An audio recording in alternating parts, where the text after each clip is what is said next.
Hello, সালাম আলাইকুম। আজকে তোমাদের সম্মুখে টেন্স সম্পর্কে আলোচনা নিয়ে আসলাম। তোমরা মনোযোগ সহকারে এই আলোচনাটা শোনার চেষ্টা করবা। লক্ষ্য করো, টেন্সের অর্থ কাল বা সময়। টেন্স কত প্রকার? টেন্স তিন প্রকার। তিন প্রকার কি কি? Number one, present tense, two, past tense, three, future tense. আবার প্রত্যেক প্রকার টেন্সকে চার ভাগে ভাগ করা হয়েছে। কয় ভাগে ভাগ করা হয়েছে? চার ভাগে ভাগ করা হয়েছে। আমি একটু ভাগগুলো বলে দিচ্ছি, মানে বলে দিব। হ্যাঁ, ভাগগুলো কি করব? বলে দিব। প্রেজেন্ট টেন্সকে চারটি ভাগে ভাগ করছে। আজকে প্রেজেন্ট টেন্সের আলোচনা করব। Present indefinite tense, present continuous tense, present perfect tense, present perfect continuous tense. তোমরা ওই বাকি যে দুইটা আছে পরবর্তী সময় part one, part two, part থ্রির মাধ্যমে আলোচনা করে বুঝিয়ে দিব। অ্যাফার্মেটিভ থেকে নেগেটিভ, তারপরে অ্যাফার্মেটিভ থেকে ইন্টারোগেটিভ বিস্তারিত বুঝিয়ে দিব। কিন্তু আজকে তোমাদের সম্মুখে প্রেজেন্ট ইন্ডিপেন্ডেন্সের আলোচনা বিস্তারিত করব। তোমরা একটু মনোযোগ সহকারে শোনার চেষ্টা করব। লক্ষ্য করো, প্রেজেন্ট ইন্ডিপেন্ডেন্স সম্পর্কে স্টার্ট।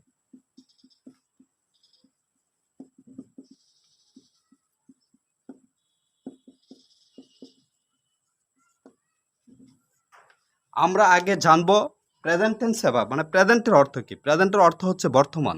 আবার বলতে পারো উপস্থিত। অনেকে বলে উপস্থিত, কিন্তু এখানে হচ্ছে বর্তমান।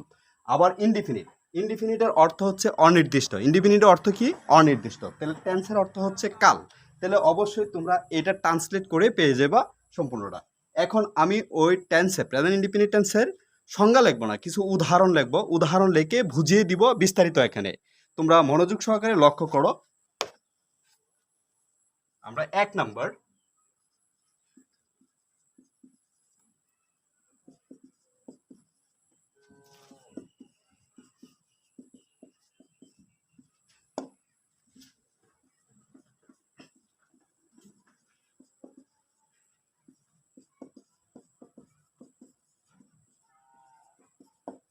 দেখো আমি নিচে দুইটা এক্সাম্পল দিলাম। অবশ্যই এক্সাম্পলগুলো একটু মনোযোগ সহকারে শোনার চেষ্টা করবা। এখানে বিভার ওয়ান আর এখানে বিভার ওয়ান। যেখানে বিভার ওয়ান পাইলাম আমরা, এই বিভার ওয়ানটা হচ্ছে প্রেজেন্ট ফর্ম। তাহলে সিনার উপায় হলো বিভার ওয়ানের আগে যেটা আছে ওইটার নাম হচ্ছে সাবজেক্ট। তাহলে বিভার ওয়ানে কি আছে? আমরা জানি সাবজেক্ট হচ্ছে আই, কিন্তু বিভার ওয়ান হচ্ছে মূল ভার্ব। বিভার ওয়ান কি ভার্ব? মূল ভার্ব। তাহলে বিভার ওয়ানের পরেরটা আমরা পাইলাম অবজেক্ট। বিভার ওয়ানেটা কি পাইলাম? অবজেক্ট। তাহলে অবশ্যই প্রেজেন্ট ইনডিফিনিট টেন্সের গঠন সম্পর্কে আমরা এখন জানবো। গঠন হচ্ছে কি, প্রথমে সাবজেক্ট বসে, এরপর কি বসে? এরপর মূল ভার্বের প্রেজেন্ট ফর্ম বসে, তারপর অবজেক্ট বসে, অথবা আদার ওয়ার্ডস বসে, অথবা এক্সটেনশন বসে, যেটাই বলো বলতে পারো, তোমাদের কোনো সমস্যা নাই। আহ, তাইলে দেখো, এবং বিভার ওয়ানের সাথে এস হয় নাই কেন? বিভার এস এর সাথে যেহেতু এস হয়েছে না, এস না হওয়ার কারণ আমরা সাবজেক্ট থার্ড পারসন ছাড়া যদি পাই ফার্স্ট পারসন অথবা সেকেন্ড পারসন, তাহলে ওই বিভার ওয়ানের সাথে আমরা কখনো এস বা ইয়েস যোগ করবো না। ক্লিয়ার? বুঝতে পারছো তোমরা? এখন দ্বিতীয় সেন্টেন্সের মাঝে যাও। দ্বিতীয় সেন্টেন্সের সাবজেক্ট হচ্ছে হি। সাবজেক্ট হি মানে কি? Third person singular. যেহেতু থার্ড পারসন সিঙ্গুলার হবে, তাহলে মূল ভার্বের সাথে এস বা ইয়েস হবে। এই জন্য আমরা এস দিলাম, অথবা ইয়েস। হ্যাঁ, যেহেতু এস বা ইয়েস দিছি, এটা কেন দিলাম তোমরা বুঝতে পারছো। এরপর দেখো,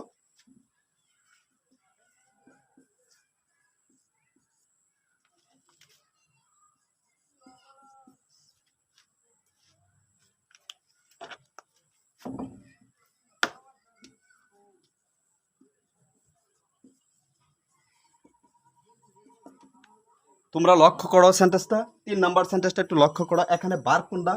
ভার্ব হচ্ছে গিভস। গিভস ভার্বের নাম কি? Present form. ওইটাকে আবার আরেকটা ইংলিশ আছে নাম, সেটার নাম হচ্ছে বেস ফর্ম, অথবা বিভার ওয়ান বলতে পারো। যেহেতু বিভার ওয়ানের সাথে এস পেলাম, কারণ কি? এটা প্রেজেন্ট ইন্ডিপেন্ডেন্সের আরও সংজ্ঞার মধ্যে পড়ে। বাক্য যেটা চিরন্তন সত্য হয় অথবা অব্যর্গত সত্য হয়, তাইলে ওই টেন্সটাও প্রেজেন্ট ইন্ডিপেন্ডেন্ট, কিন্তু মূল ভার্বের সাথে এস বা ইয়েস বসে। হ্যাঁ, তাই আমরা দেখো দি সান গিভস আস লাইট। তাহলে আস হচ্ছে পজিটিভ। আস কি? পজিটিভ। পজিটিভ কথার অর্থ হচ্ছে অধিকার সূচক, মানে সূর্য আমাদের আলো দেয়। কি দেয়? আলো। তাহলে লাইট অর্থ কি? আলো। হ্যাঁ, লাইট অর্থ কি? আলো। তাহলে দি সান গিভস আস লাইট, সূর্য আমাদের আলো দেয়।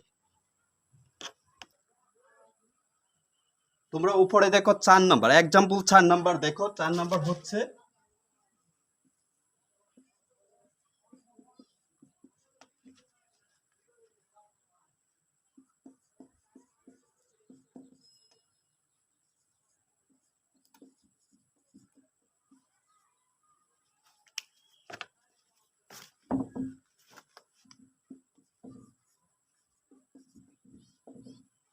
আমরা উপরের সেন্টেন্সটা একটু লক্ষ্য করবো, এখানে ভার্ব কোনটা?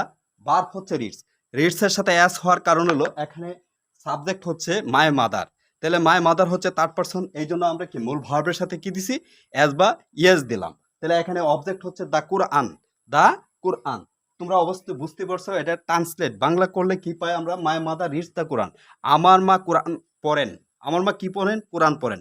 এখন চেনার উপায়ে যাও, প্রেজেন্ট ইনডিফিনিট টেন্সের চেনার উপায় হচ্ছে করি, করে, করেন, পড়ি, পড়ে, পড়েন, যাও, যাই, কান, কান, খান।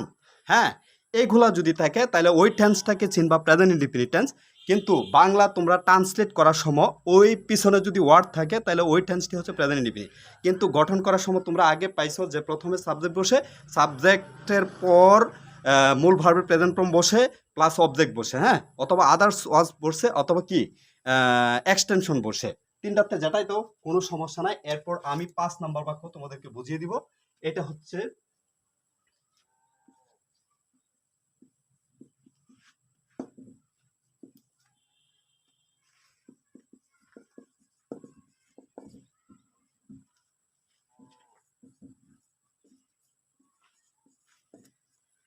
এখানে সেন্টেন্সটা অভ্যাসগত সেন্টেন্স। আমি লিখলাম I swim in the river everyday. আমি প্রত্যেক দিন নদীতে সাঁতার কাটি। আমি প্রত্যেক দিন কি করি? নদীতে সাঁতার কাটি। এই জন্য ওই সেন্টেন্সটা হচ্ছে কি, কোন সেন্টেন্স? অভ্যাসগত সত্য। তাহলে আমরা তিনটা নিয়ম নোটের মধ্যে পেলাম, যে তিনটা নিয়ম, একটা হলো চিরন্তন সত্য, অভ্যাসগত সত্য, আর একটা হচ্ছে ওই তাহলে এই তিনটা নামের মধ্যে আমরা দুইটা নাম তোমাদের বলে দিলাম, আর একটা নাম তোমরা পরিষ্কার